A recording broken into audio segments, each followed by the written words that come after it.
What's going on YouTube? Chronos here, and welcome back to another PSO2 video. So in today's video, we're going to do a little bit of a throwback video. Well, I guess I can't say throwback really. It's just been a while since we've done one of these, but another weapons video. We're going to talk about some of the new stuff that they talked about releasing with episode 4. So they show off new plan to explore, some new weapons to gather. Now, granted, right before I made this video, while I was gathering a bunch of tabs of different things we're gonna look at, I noticed a trend when it comes to the weapons. So I'm gonna show you guys this trend. Really, that's kind of cool, and maybe you guys will see the same trend, and maybe it's the same, or maybe someone already knows that. Hey, look, I know this series because the series drops from this place. Blah blah blah blah blah blah blah blah blah. So maybe that's kind of what we're looking at. But anyway, it shows off 3 weapons. You've got a pair of soaring blades, a pair of knuckles, and a bow. I'll be honest, none of them are really that great. They're okay on their own, but they're not really that strong. And I will show you guys what I mean in just a moment. So let's scroll down to Rising Weapon Badge 3 weapons, the Homura weapons. So the Homura weapons are 13-star weapons. Now, when they came out on JP, they came out, I believe, already with their upgrade path.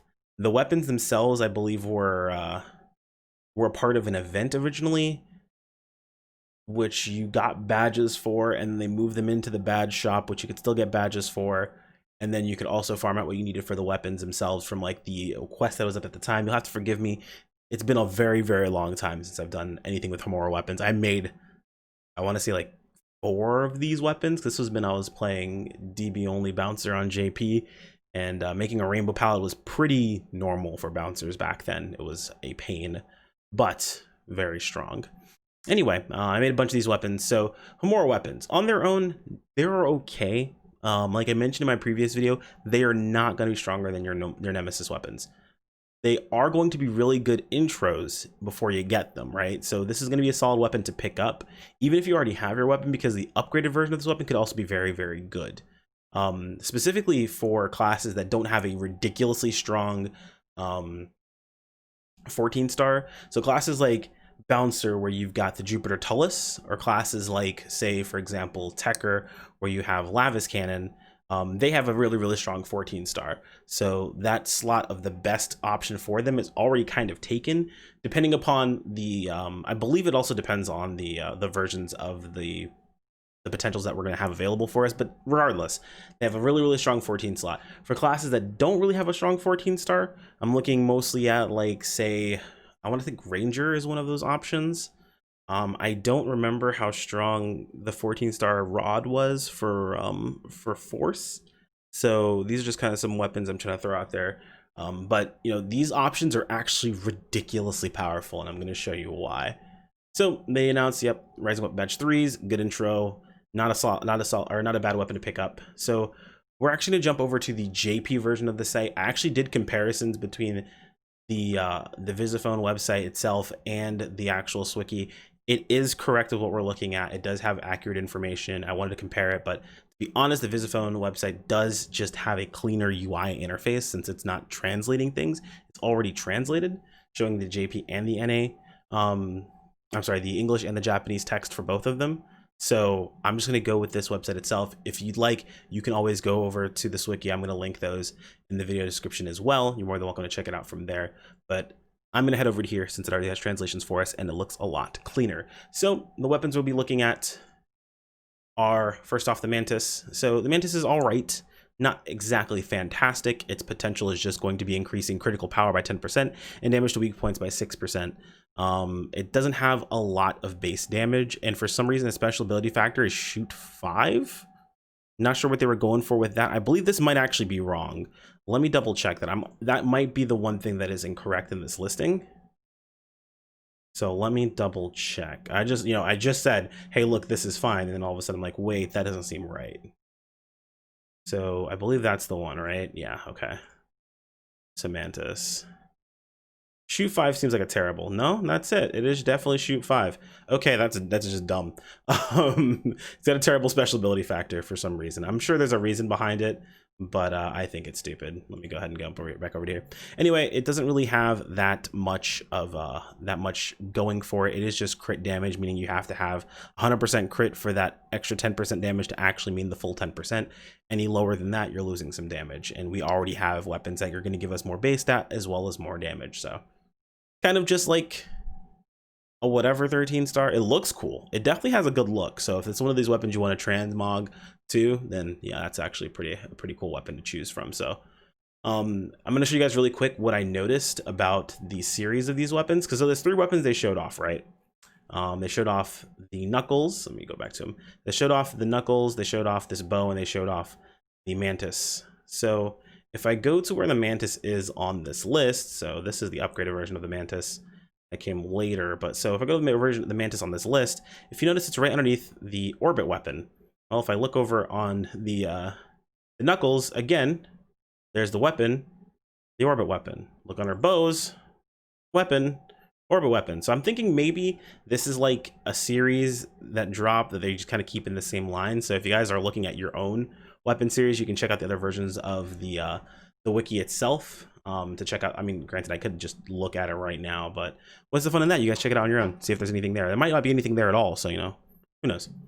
It could just be those 3 weapons, but either way, just as a quick note, these kind of suck. The potential's not really that great on them. I mean, granted, there might be another use of the potential, and I just don't notice it. But again, its base power is not that high. You have other options that are stronger, and yeah. I mean, I would even probably argue that I would go for a Ray Knuckle over these, even if they were free and I had to pay for the Ray Knuckle. So there you go. Not really that great, but they are cool looking. I think this is kind of a cool looking bow, so yeah. And then there's the bow potential as well. It is just boost damage by 11% and healing by 100% at HP, or heal 100% HP at fixed intervals every 40 seconds. That's actually kind of nutty. So you heal 100% of your HP every 40 seconds. I guess it's a solid like healing weapon of some, I don't know. I'm not even gonna go into like what I think it is. It is power 5 on a bow. Wait a second, is that what this is? Is that the gimmick? This is technique. I guess that's the gimmick, is that they have pretty solid special abilities, or pretty solid ability factors. So the SAFs are solid. There you go. That's a reason to pick them up. So cool. Weapon looks good. So let's jump into what this video is actually about. The Homura weapons. So as you can see, there is the Homura weapons. They're part of a series of weapons. They're available for all weapon types. The Homura weapons on their own are actually relatively powerful. They've got 1600 base stat. They come with Phrase Weak, which Phrase Weak is pretty strong. As long as you're hitting the elemental weakness, you do it to extra 2% damage, which is relatively powerful in the grand scheme of things.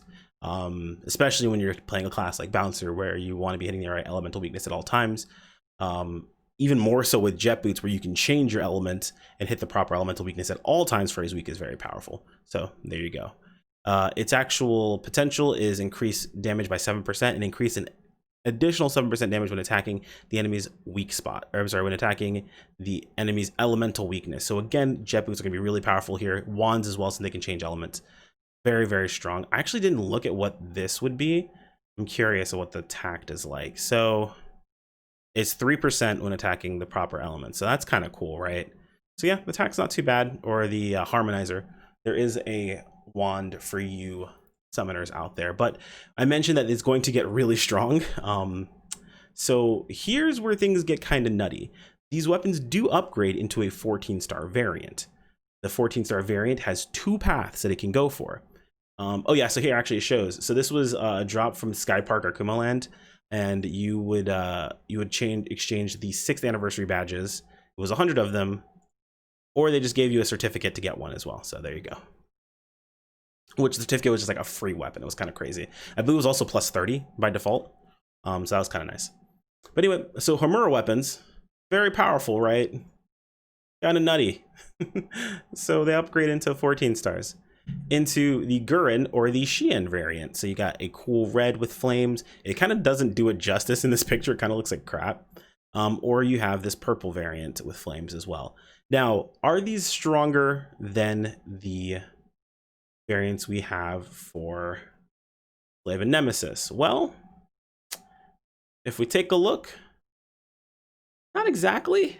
I would probably still You know, actually, no. No.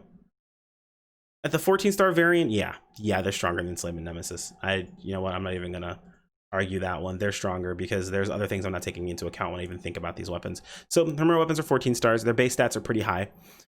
Phrase weak on them as per usual. Still keeps the same SAF, so special ability factor still the same. But here's where things get crazy, right? Its potential. For the Gurren, increases power by 13%, increases damage by initial 5% when attacking the enemy's elemental weakness, which you want to be, and cast Shift on you at regular intervals. I believe it's, what was it? I want to say almost 10 seconds. I can't remember exactly what it is, but I know it's often enough that as long as you have the weapon equipped, Shift is up 100% of the time. So you factor in Shifta for free. There's no downtime, there's no animation, there's nothing you have to do. You're getting a free Shifta. Meaning those of you who are like myself who play Bouncer, you don't even have to press the other buff. You have one buff that's all going to be up on you all the time, which is crazy. And classes that don't even have access to buffs. So for example, say you're playing Hunter Fighter, say you're playing Fighter Hunter, say you're playing, you know, Braver Hunter, and basically anything that doesn't have access to buffs, you still get the effects of Shifta, the effects of the Shifta that you have, which is kind of crazy, right? It's kind of nutty, and you don't have to do anything for it. It's just regular intervals. It just cast Shift on yourself. And the other one, slightly less damage for free D-band. Straight up. Free D-band attached to it. So you bouncers that aren't a huge fan of having to worry about PP management in AoE situations to stop to cast D-band on yourself, free D-band. Again, kind of crazy. Still the same potential, so still, I mean, actually I think this one's a little, or this one's different now that I think about it. Yeah, okay. So this one's 13% power, 5% additional damage when attacking enemies' elemental weakness. This one is the inverse, so it's 5% power and an extra 13% damage when attacking the elemental weakness. Cast D-band on yourself at regular intervals. This is actually a pretty solid one for people who can have access to being able to swap their elements on the fly. Most of the damage is front loaded into elemental weakness. So, I mean, I know there's like some calcs of what ends up being stronger. I believe Gurren is probably the go-to for most people. Actually, I can't foresee a situation where I'd probably go Xian other than just being lazy and not wanting to cast D-band and needing D-band, and not having access to it. But yeah, there you go. Pretty powerful 14-star that you'll get access to. Granted, it's not going to be available in episode 4 immediately, but when I say hold on to your Homura, hold on to your Homura, because it'll be available before we have access to 15 stars. It'll be in the kind of like limbo time between, or in the time of 14 stars, so you'll have access for an easy upgrade. And it's actually not that difficult to upgrade from what I remember. It just required some upgrade materials that you got from Sky Park or from just regular adventuring or doing the client orders that were available during the event time. So cool stuff. But that's really about it. That's kind of just what I wanted to cover here really quick. These new weapons, how strong they are, what their introduction means for extra use. The fact that there's one for literally every weapon type, meaning no one is left out. It's kind of cool. It's a very kind of just slap on towards the build itself. Actually, I just didn't even, okay. Wait, hold on, where is it? Okay, good. I just looked down and I saw something that was a system we don't have yet. And I was like, wait, is that already here? But no, Homura don't have access to it. But the 14 stars, oh, wait, hang on. That might change things up a bit. Hang on, maybe I take a step back, because the fact that this doesn't show support for super special abilities, maybe that's a mistake. Hold on. That could be a mistake. That could be a mistake. That could definitely be a mistake, right? So let's double check. And here I thought I had everything all set to go. Again, would it be one of my videos if I was fully prepared? No. Absolutely not. 14-star series upgrade. So let's grab those. I can just tell what they are based on sight read. So these support super special abilities, and this one doesn't. Actually, that does make a pretty solid difference. So I don't know the calc on this being better than the other one, but I feel like I get the feeling that even with the fact that this is D-band over this being Shifta, because of classes having access to being able to cast Shifta on themselves, and having the proper element available to them, I think this actually might end up winning out. So, okay, I know some people probably are confused from the NA community. Special or S-class special abilities, they are abilities that basically augments that get added to your weapon that will be introduced later. They come around the 14-star time. Basically, it's a new type of augment that always transfers over. There's a lot of really cool different, what's the word I'm looking for, effects of the different ones, and they become a staple across weapons as well as units. So the fact that this version of the weapon has a little bit less power, the power is mostly an elemental, and it is cast D-band, I'm not sure if that really pulls it below the fact that this one has access to S-class abilities. Because S-class abilities can be very, very strong. Things like just crit damage in general, extra crit to actually make you hit the crit cap in certain situations if necessary. The ability to generate extra photon points or extra PP whenever you're taking damage or whenever you're dealing damage or what have you. I mean, just there's a ton of situations where super special abilities have a lot of flexibility to make you very powerful. And I just don't know the calc off the top of my head, which ends up being better. I'm sure someone's got it. And for some reason in my head, I remember this weapon being so much more powerful, but then looking at it, I was like, I don't know why it's more powerful. And then now seeing this, I can see why. So keep that in mind. It may depend on the class, which one you go for, but it is pretty crazy. These weapons are going to be available. Probably I'm looking into episode 5, maybe midway through. We have some more 14 stars, or maybe end of episode 4. We'll have to see. They do look dope. They look really, really cool. We'll show off some other ones. Grab the sword really quick here. The sword looks pretty dope, and let's take a look at like the rod. Rod's got flame at the end of it. Jet boots, maybe. Jet boots are just boots that are on fire. Maybe the rifle and stuff like that too. Rifle looks kind of cool. It just has, it's actually kind of lame in my opinion. I'm not gonna lie. Let me look at the TMGs. Let's see. TMGs are all right. There we go. Anyway, guys, thanks for joining me on this one. This is a little bit of a quicker video. Didn't have a lot going on, just as the Homura series weapons that have popped up that are going to be available for us on launch of episode 4, it looks like, and what they mean for the future.